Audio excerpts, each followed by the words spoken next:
जैसे ही movie start होती है हमें दो बाइकर्स स्टंट करते हुए दिखाए जाते हैं। दोनों बाप बेटा थे। बेटी का नाम जॉनी होता है और स्टंट करते करते जॉनी की बाइक का बैलेंस आउट हो जाता है और वो गिर जाता है। शो से फारिग होने के बाद जॉनी के फादर गुस्से से कहते हैं, देखो आज तो ऐसा हो गया, लेकिन आइंदा तुम अपना फोकस पूरा का पूरा अपने काम पर रखना। वो घर जाता है तो उसकी नजर नीचे गिरे हुए एक पेपर पर पड़ती है। जब वो उठाकर उसे पढ़ता है तो उस पर ये क्लियरली लिखा होता है कि उसके फादर को चेस्ट कैंसर है। काफी परेशान हो जाता है और अपना ध्यान इधर उधर लगाने के लिए वो अपनी बाइक को रिपेयर करने के लिए चला जाता है कि तभी वहां पर एक बूढ़ा आदमी आता है और कहता है कि जॉनी, मुझे तुम्हारी बाइकिंग स्किल्स काफी अच्छी लगती हैं और हो सकता है कि किसी दिन तुम मेरे लिए भी काम करो। जॉनी उससे पूछता है कि अच्छा, क्या आपका भी कोई शो है? तो वो कहता है कि हाँ, दुनिया का सबसे बड़ा शो। उसके बाद वो उससे कहता है कि तुम्हारे फादर को कैंसर है ना? तो जॉनी हैरान होकर पूछता है कि आपको किसने बताया? वो कहता है, इस बात को छोड़ो, मैं तुम्हारे फादर को बिल्कुल ठीक कर सकता हूँ, लेकिन इसके बदले में तुम्हें मेरी एक बात माननी पड़ेगी। जॉनी उससे पूछता है कि चलो बताओ,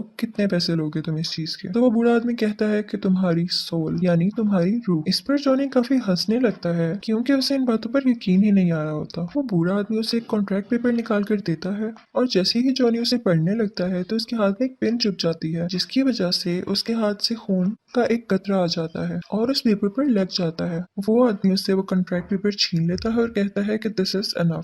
उसके बाद सीन चेंज होता है और हमें जॉनी बेड पर नजर आता है। उसे लगा था कि शायद ये उसका ख्वाब हो सकता है। जॉनी घबराया हुआ अपने फादर के पास जाता है और कहता है कि डैड, आप ठीक हैं क्या? तो उसके फादर आगे से कहते हैं कि मैं कुछ दिनों से बहुत अजीब महसूस कर रहा था। अपनी बीमारी की वजह से मैं काफी वीक होता जा रहा था, लेकिन न जाने आज सुबह ही मुझे डॉक्टर ने बताया कि मैं बिल्कुल ठीक हूँ और मैं खुद को भी हेल्दी फील कर रहा हूँ। तभी वो अपने स्टंट के लिए निकलने लगते हैं तो जॉनी को भी साथ जाने का कहते हैं, लेकिन देखते हैं कि जॉनी तो कहीं और बिजी है। अपने फादर के पूछने पर वो बताता है कि मुझे एक लड़की अच्छी लगती है, उसका नाम रॉक्सी है और उसके फादर उसे दूर भेजना चाहते हैं, तो मैं उसके साथ जाना चाहता हूँ, उसे यहाँ से लेकर। वो अपने फादर से कहता है कि आखिर कब तक मैं इस बाइक पर स्टंट्स करता रहूंगा, मैं कुछ नया करना चाहता हूँ। ये सुनते ही उसके फादर उसे एक चाबी देते हैं और ये चाबी उस बाइक की होती है जिसे बचपन से जॉनी चलाना चाहता था, और इसके साथ ही वो उसे विश करते हैं कि तुम्हारा नया सफर अच्छा गुजरे, और ये कहते ही वो चले जाते हैं। जॉनी की दोस्त का नाम रॉक्सी होता है और फिर वो हमें उसी बाइक पर दिखाया जाता है। उस जगह काफी शोर था। ये वो जगह थी जहाँ जॉनी के फादर स्टंट करने गए थे। पता करने पर जॉनी को पता चलता है कि उसके फादर की बाइक का एक्सीडेंट हो गया था, जिसकी वजह से उनकी डेथ हो गई। फिर उसके सामने वही आदमी आता है जिसने उससे कॉन्ट्रैक्ट साइन करवाया था। जॉनी अपने फादर की डेथ को लेकर काफी परेशान था और इसी परेशानी में बाइक चलाते चलाते वो स्लिप होता है और बहुत बुरी तरह गिर जाता है, और यहाँ पर वो आदमी दोबारा दिखाया जाता है। उसे देखकर जॉनी गुस्से से कहता है कि तुम मेरा पीछा क्यों नहीं छोड़ रहे? तुमने ही मेरे फादर को मारा है, तुम कैसे जानते थे कि उन्हें कैंसर है? वो बूढ़ा आदमी कहता है कि मैंने तो उनका कैंसर बस ठीक किया है, लेकिन हमारी डील में वो कैसे आ सकते थे? वो जॉनी के करीब आता है और उसकी चेस्ट यानी सीने पर हाथ रखकर कहता है कि मैं दोबारा आऊंगा। वो कहता है कि भूल जाओ अपने दोस्तों को, अपने रिश्तेदारों को और अपने प्यार को, तुम अब मेरे अंडर काम करोगे। ये सब होते ही जॉनी को झटका लगता है और वो गिर जाता है और उसकी आंखें आग की तरह लाल हो जाती हैं। उसके बाद वो रॉक्सी के पास जाता है जिस जगह से उन दोनों ने मिलकर जाना था, लेकिन वो उसके पास नहीं जाता बल्कि आगे चला जाता है। फिर हमें कुछ साल बाद का सीन दिखाया जाता है जब जॉनी बहुत बड़ा स्टंटमैन बन चुका था। यहाँ पर जॉनी ने बहुत डेंजरस स्टंट करना था जिसके नीचे काफी ज्यादा कार्स को पार करना था। ये करते करते जॉनी का एक्सीडेंट हो जाता है और उसकी बाइक और वो खुद बहुत जोर से गिरते हैं। सब लोग उसके पास आते हैं तो उसकी आंखें बंद देखकर डर जाते हैं। कुछ देर बाद उसकी आंखें खुलती हैं तो वो पूछता है कि क्या मेरी बाइक ठीक है? तो सब कहते हैं कि हाँ। लोग काफी हैरान हो जाते हैं कि उन्हें तो कोई चोट ही नहीं आई। साथ ही टीवी पर यह न्यूज ब्रेक हो जाती है कि जॉनी बहुत स्ट्रॉन्ग स्टंटमैन है और उसे कुछ नहीं हो सकता। जॉनी के दोस्त उससे कहते हैं कि लगता है कोई फरिश्ता तुम्हारी जान बचाता है। तो जॉनी आगे से कहता है कि फरिश्ता या शैतान। फिर हमें एक बार का सीन दिखाया जाता है जहां पर एक आदमी आता है और उसके आते ही सब कुछ फ्रीज होना शुरू हो जाता है। लोग उसे ब्लैक हार्ट के नाम से जानते थे। वो अंदर जाकर सबको मारने लगता है, लेकिन वहां पर तीन लोग ऐसे मौजूद थे जो कि इंसान नहीं थे। वो उससे पूछते हैं कि यार तुम यहाँ क्या लेने आए हो? वो कहता है कि मैं यहाँ सैंडविच का कॉन्ट्रैक्ट लेने आया हूँ। वो यहाँ करीब किसी ग्रेवयार्ड यानी कब्रिस्तान में छुपाया गया है और तुम लोग उसे ढूंढने में मेरी मदद करो। वो कहता है कि जैसे ही वो कॉन्ट्रैक्ट मुझे मिल गया हम पूरी दुनिया पर राज करेंगे। उनमें से एक शख्स पूछता है कि तुम्हारे बाप का क्या होगा। तभी हमें उसका बाप दिखाया जाता है और ये वही बूढ़ा आदमी था जिसने जॉनी से कॉन्ट्रैक्ट साइन करवाया था। वो बाहर अपने बाप के पास जाता है और कहता है कि हर चीज की कस्टडी मुझे दे दें, अब ये मेरा टाइम है। उसका बाप कहता है कि हाँ तुम्हारा टाइम भी आएगा, लेकिन बच्चे ये मेरा टाइम है। ब्लैक हार्ट अपने बाप से कहता है कि आप जानते हैं आप यहाँ खड़े खड़े मेरा कुछ नहीं बिगाड़ सकते। उसका बाप कहता है कि मेरा राइडर तुम्हें नहीं छोड़ने वाला। ब्लैक हार्ट उसे टॉन्ट करते हुए कहता है कि वो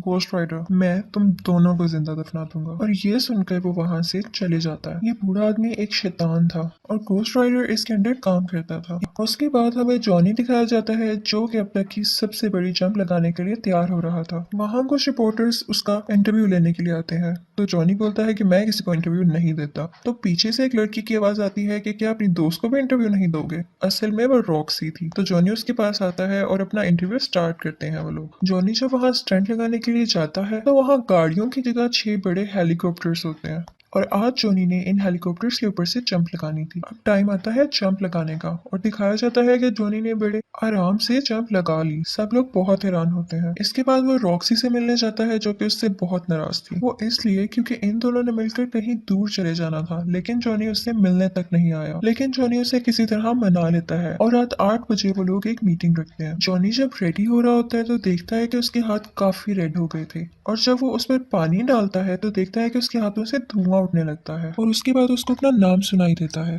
जॉनी। लेकिन जब वो पीछे मुड़कर देखता है तो कोई भी नहीं होता, लेकिन उसको अपनी बाइक स्टार्ट हुई दिखाई देती है। उसके बाद हमें वही बूढ़ा शैतान दिखाया जाता है। जॉनी कहता है मुझसे दूर रहो, तो मुझसे क्या चाहते हो। तो वो आगे से कहता है कि ऐसा तो कभी नहीं हो सकता कि मैं तुमसे दूर रहूं, मैं इतने सारे साल भी तुम्हारे साथ था, लेकिन अब वो वक्त आ चुका है जब मैं तुमसे अपना काम करवाऊं। एक ब्लैक हार्ट नामी बंदे को ढूंढो और उसे मार डालो। जॉनी उससे कहता है कि हाँ मैं कभी नहीं करूंगा, तुम खुद क्यों नहीं कर लेते हो। बूढ़ा शैतान उससे कहता है कि ऐसा तो हो ही नहीं सकता, तुम मेरा काम करोगे क्योंकि तुम कॉन्ट्रैक्ट साइन कर चुके हो, और जैसे ही काम हो जाएगा मैं तुम्हें तुम्हारी सोल वापस कर दूंगा। जॉनी अपनी बाइक स्टार्ट करने की कोशिश करता है लेकिन वो स्टार्ट नहीं होती। इसके साथ ही वो बूढ़ा आदमी अपनी स्टिक जमीन पर मारता है तो बाइक के टायर्स रेड हो जाते हैं और काफी स्पीड में आ जाती है। इतनी स्पीड के चलते हुए आसपास की चीजें उड़ने लगती हैं और उस बाइक में आग लग जाती है। वो इतना तेज जाती है कि जॉनी को दूर जाकर फेंक देती है। इसके बाद हमें जॉनी की बॉडी दिखाई जाती है जो कि इस वक्त पूरी की पूरी आग में छुपी हुई थी। उसकी बॉडी पूरी आग बन चुकी थी। अब जॉनी घोस्ट राइडर बन चुका था। इसके साथ ही वो ब्लैक हार्ट के पास जाता है और कहता है कि तुम रूल ब्रेकर हो, तुमने अच्छा नहीं किया रूल तोड़ के, तो तुम वापस जहन्नुम में चले जाओ। लेकिन ब्लैक हार्ट उसकी कोई बात सुनने की बजाय अपने 3 आदमियों से उस पर अटैक करवा देता है और वो उसे ट्रक के नीचे दे देते हैं। वो समझते हैं कि शायद ये मर चुका है और वहां से चले जाते हैं, लेकिन घोस्ट राइडर अभी भी जिंदा था। लेकिन ट्रक ड्राइवर वहां पे ही मौजूद था। घोस्ट राइडर उसे जलाकर राख कर देता है। थोड़ा आगे जाकर वो एक औरत को देखता है जिससे एक डाकू उसका पर्स छीन रहा होता है। वो उस औरत को सेफली उससे छुड़वाता है और उसको पकड़कर कहता है कि तुमने आज तक जिन जिन लोगों को मारा और लूटा उन सब लोगों का दर्द मेरी आंखों में देखकर महसूस करो। उसके बाद उसको उन सब का पेन और दर्द फील होने लगता है जिसकी वजह से उसकी डेथ हो जाती है। इनफैक्ट घोस्ट राइडर के पास एक ऐसी पावर थी जिसकी वजह से वो उन लोगों को उनके गुनाहों की सजा दे सकता था। इसके बाद हमें ये रियलाइज होता है कि जहाँ जहाँ से घोस्ट राइडर की बाइक गुजरती है वो जगह आग से लाल हो जाती है। फिर हमें जॉनी अपनी असली हालत में वापस आता हुआ दिखाई देता है। जिस जगह वो बेहोश होता है वो एक कब्रिस्तान था, लेकिन जब उसको होश आता है तो वो एक कमरे में होता है, और जब वो कमरे से बाहर आता है तो उसे एक बूढ़ा आदमी दिखाई देता है। वो कब्रिस्तान का केयर टेकर था। वो उससे कहता है कि जो कल हुआ वो आज दोबारा होगा। जॉनी उससे कहता है कि कौन हो तुम। वो उससे कहता है कि मैं जो भी हूँ, लेकिन मैं ये जानता हूँ कि तुम एक घोस्ट राइडर हो और मेरी मदद के बगैर तुम ज्यादा देर जिंदा नहीं रह सकते हो। घोस्ट राइडर कहता है कि नहीं, मैं अब किसी की मदद नहीं लेना चाहता। तो वो बूढ़ा आदमी उससे कहता है कि तुमने कॉन्ट्रैक्ट किया है तो इसे निभाना तो पड़ेगा ही। बूढ़ा आदमी उसे बताता है कि दिन में तुम जॉनी और रात में घोस्ट राइडर बन जाओगे। वो पूछता है कि क्या इससे पहले भी कोई घोस्ट राइडर था। तो वो बूढ़ा आदमी कहता है कि हाँ, आज से 150 साल पहले एक गांव सैन विकेंसा में रहने वाला घोस्ट राइडर बना था। वो बताता है कि सैन विकेंसा एक बहुत ही अच्छा और पीसफुल गांव था, लेकिन वहां पर कोई आदमी आया और उसने इन सब में दूरियां डाल दी, जिसके बाद गांव के लोग अपने ही लोगों को मारने लग गए और उन सब की सोल्स अभी भी उस गांव में है। जॉनी उससे पूछता है कि इस सबसे ब्लैक हार्ट का क्या कनेक्शन है। तो वो बूढ़ा आदमी बड़ा हैरान होता है कि क्या तुम उसके पीछे हो। तो जॉनी बताता है है कि हाँ उसके साथ और भी लोग हैं। तो वो बूढ़ा आदमी बताता है कि वो सब पहले फरिश्ते थे जिन्हें जमीन पर निकाल दिया गया था और अब वो इस इंतजार में है कि दुनिया कब खत्म हो। बूढ़ा आदमी उससे कहता है कि तुम यहाँ पर सेफ हो क्योंकि वो खुदा के घर में तो नहीं दाखिल हो सकते ना।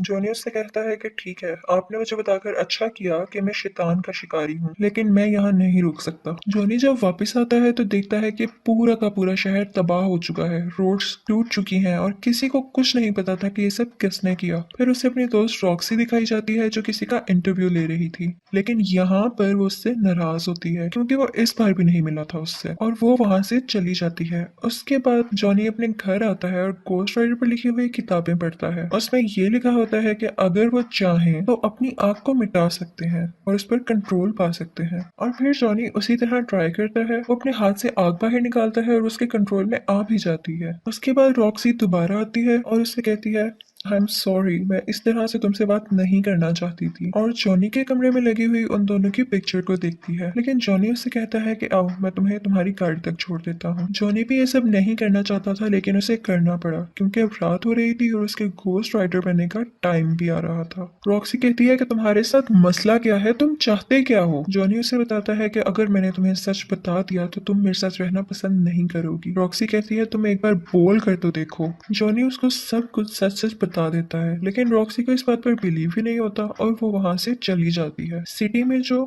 इतनी ज्यादा तबाहियां हुई थी उन सब का रिस्पॉन्सिबल पुलिस गोस्ट राइडर को ठहरा रही थी और वो उसे अरेस्ट कर जेल में बंद कर देते हैं। लेकिन जैसे ही रात होती है वो जेल की रूट्स को मेल्ट कर बाहर आ जाता है और अब वो ब्लैक हार्ट से मिलने के लिए निकल जाता है। ब्लैक हार्ट को जब ये पता चलता है तो वो अपने आदमियों से कहता है कि जाओ उसे रोको जाकर, और दूसरी तरफ से पुलिस भी उसका पीछा कर रही होती है। यहाँ पर ये सीन क्रिएट होता है कि ब्लैक हार्ट का एक आदमी गोस्ट राइडर को बुलाकर भागने लगता है। अब गोस्ट राइडर उसके पीछे भागने लगता है और गोस्ट राइडर के पीछे पुलिस। यहाँ पर एक बिल्डिंग आती है और गोस्ट राइडर सीधा अपनी बाइक उस बिल्डिंग के ऊपर चढ़ा देता है, जिसे देखकर लोग काफी डर जाते हैं और हैरान हो जाते हैं। ये सब कुछ रॉक्सी भी देख लेती है और अब उसे यकीन होने लगता है कि शायद जॉनी सच बोल रहा था। बिल्डिंग के ऊपर पहुंचते ही गोस्ट राइडर ब्लैक हार्ट के आदमी को पकड़ लेता है लेकिन उसे कोई फर्क नहीं पड़ता क्योंकि उसके अंदर हवा की पावर थी। लेकिन साथ ही गोस्ट राइडर एक चेन निकालता है और उसमें अपनी आग भरकर उसके इर्द गिर्द लपेटना शुरू कर देता है, जिसकी वजह से वो भी जलकर मर जाता है। इसके बाद जॉनी दोबारा उसी आदमी के पास जाता है जिसने उसे गोस्ट राइडर के बारे में बताया था। जॉनी उससे पूछता है कि ये सब कैसे खत्म होगा,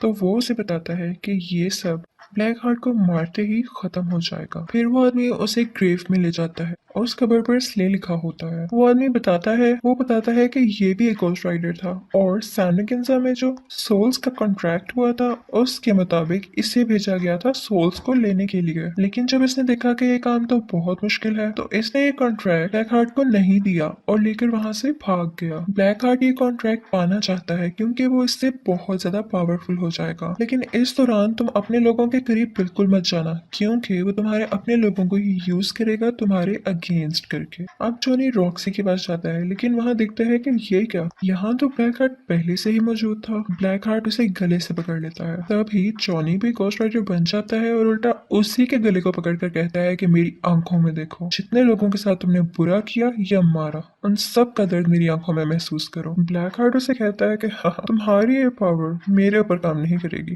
क्योंकि मुझमें तो रूह ही नहीं है, और ये कहते ही उसे जोर से धक्का देता है। और इसके बाद वो उससे कहता है कि आज के बाद तुम मेरे बाप के साथ नहीं बल्कि मेरे लिए काम करोगे, और अगर तुम चाहते हो कि तुम्हारी दोस्त रॉक्सी की जान बच जाए तो उसे सैन मैकेन्जा में उसी कॉन्ट्रैक्ट के साथ मिलना। इसके बाद ब्लैक हार्ट वहां से जाता है और रॉक्सी को उठा ले जाता है। दूसरी तरफ जॉनी उसी बूढ़े आदमी के पास जाता है और कहता है कि मुझे किसी भी हाल में अपनी दोस्त को बचाना है। वो कॉन्ट्रैक्ट उसी आदमी के पास था। जॉनी उससे कहता है कि काइंडली आप मुझे ये कॉन्ट्रैक्ट दे दीजिए। बूढ़ा आदमी उससे कहता है कि नहीं, इससे पूरी दुनिया तबाह हो जाएगी। जॉनी उससे कहता है कि प्लीज आप मुझ पर यकीन करें, उन्होंने मेरी सोल ली है लेकिन मुझे खरीदा नहीं है, मुझ में अब भी मोहब्बत का जज्बा मौजूद है। तो बूढ़ा आदमी भी उससे कहता है कि हाँ मैं जानता हूँ तुमने ये कॉन्ट्रैक्ट लालच में नहीं बल्कि मोहब्बत में किया था और इसीलिए गॉड भी तुम्हारा साथ दे रहा है, और मुझे लगता है कि तुम ही हो जो ब्लैक हार्ट को मार सकते हो। उसके बाद वो बूढ़ा आदमी कहता है कि चलो ठीक है, लेकिन सैन मैकेन्जा गांव यहाँ से 500 मील दूर है तो हमें अभी निकलना चाहिए। जॉनी हैरान होकर पूछता है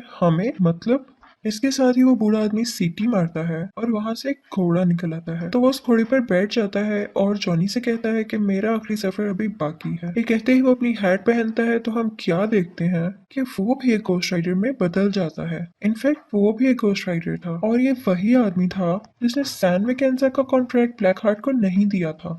उसके बाद ये दोनों अपनी अपनी सवारियों पर सैंडविकन से गांव के लिए निकल जाते हैं। वहां पहुंचते ही वो आदमी कहता है कि बस मैं अब और आगे नहीं चल सकता क्योंकि मैं सिर्फ एक बार और घोस्ट राइडर बन सकता था और ये चांस मैंने आज के लिए बचा कर रखा था। ये कहते ही वो वहां से चला जाता है। अब जॉनी अंदर दाखिल होता है। ब्लैक हार्ट का एक ही आदमी जो कि अब बच गया था वो घोस्ट राइडर को पानी के अंदर करके उसे मारने की कोशिश करता है, लेकिन तभी जॉनी घोस्ट राइडर में बदल जाता है और उल्टा उसी को पानी के अंदर करके मार देता है। इसके बाद वो ब्लैक हार्ट के पास जाता है और उसे कहता है कि अब तुम रॉक्सी को छोड़ दो, लेकिन ब्लैक हार्ट रॉक्सी को दूर फेंक देता है। जॉनी के हाथ में वो कॉन्ट्रैक्ट होता है। वो ब्लैक हार्ट के आगे करता है लेकिन उसे पकड़ाता नहीं और साथ ही वो घोस्ट राइडर बन जाता है। उन दोनों में बहुत फाइट होती है। तभी हमें दिखाया जाता है कि सूरज निकल रहा है और ब्लैक हार्ट इस चीज का फायदा उठाकर घोस्ट राइडर को उठाकर रोशनी वाली जगह पर फेंक देता है और तभी वो जॉनी बन जाता है। वो विलेज देखने में बहुत खौफनाक था क्योंकि वहां पर बहुत सारी सोल्स थी। इसके साथ ही ब्लैक हार्ट वो कॉन्ट्रैक्ट उठाता है और उसे ऊंची ऊंची पढ़ने लगता है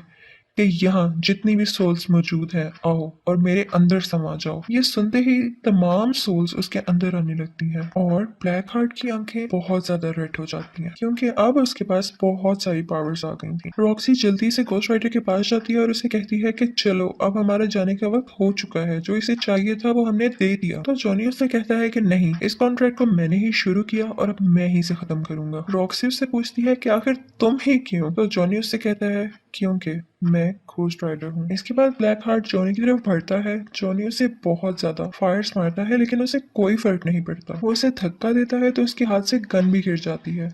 फिर वो अंधेरे में जाने की कोशिश करता है लेकिन ब्लैक हार्ट उसे गले से पकड़ लेता है और कहता है कि अब नहीं, अब तुम्हारी दुनिया की सब सोल्स मेरे अंडर है। तभी रॉक्सी वहां पर आती है और उसको शूट करने लगती है जिसकी वजह से वो डिस्ट्रैक्ट होता है और उसके हाथ से जॉनी गिर जाता है। रॉक्सी दोबारा से शूट करती है तो यहाँ पर ब्लैक हार्ट की गर्दन अलहदा हो जाती है, लेकिन जाहिर है कि उसके पास इतनी ज्यादा पावर्स थी कि वो अपनी दोबारा गर्दन वापस ला सकता था। और फिर रॉक्सी की गन में गोलियां भी खत्म हो जाती हैं तो जॉनी फौरन से कहता है कि ये गन मुझे दो और अपना हाथ अंधेरे में ले जाकर फायर करने लगता है क्योंकि उसका हाथ अब आग का बन चुका था।